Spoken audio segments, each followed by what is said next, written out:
మీరన్నట్టు ఏసీ బస్సులు ఇవన్నీ అంటున్నారు కదా! హ్మ్.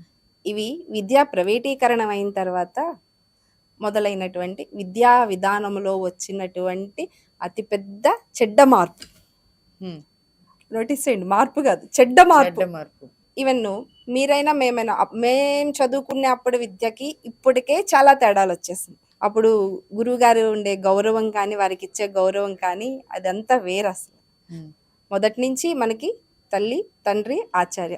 ఆచార్య దేవోభవ అని నేర్పించారు. హ్మ్. ఇప్పుడది లేదు. అసల ఆ రాముడు ఎలా నేర్చుకున్నాడో చూద్దాం. ఈరోజు మీరన్నట్టు పిల్లలందరికీ ఫెసిలిటీస్, ఆ ఫెసిలిటీస్ అంటున్నారు కదా! కానీ రాముడేంటి? ఎక్కడ పుట్టాడు? రాజు కొడుకు.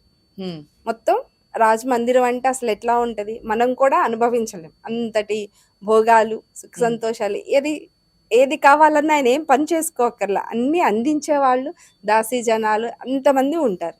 వాళ్ళకేమి కష్టపడక్కర్లేదు. హ్మ్. ఏమీ అక్కర్లేదు. అన్ని భోగాల మధ్య పుట్టి పెరిగేవాళ్ళాళ్ళు. ఇప్పటికి మళ్ళీ మూడో ఏడు రాంగానే తీసుకెళ్ళి స్కూల్లో ఎయలేదక్కడ. కనీసం 6, 7 సంవత్సరాల వయసొస్తే గాని స్కూల్‌కి అంటే పాఠశాలకి వాళ్ళకప్పుడు గురుకులం అనేవాళ్ళు. హ్మ్. దానికి పంపించేవాళ్ళు కాదు. ఈ 6, 7 సంవత్సరాల వరకు ఇంట్లోనే ఉండేవాళ్ళు. తల్లిదండ్రుల ప్రేమను పొందేవాళ్ళు. తల్లి మొదటి గురువు కదా! అక్కడ కొంత నేర్చుకునేవాళ్ళు. అక్కడ నేర్చుకుని ఆ తర్వాత గురుకులానికి వెళ్ళారు. ఒక్కసారి గురుకులానికి వెళ్ళటం అంటూ జరిగితే వాళ్ళ విద్యాభ్యాసం మొత్తం పూర్తి చేసుకున్నాకే తిరిగొస్తారు.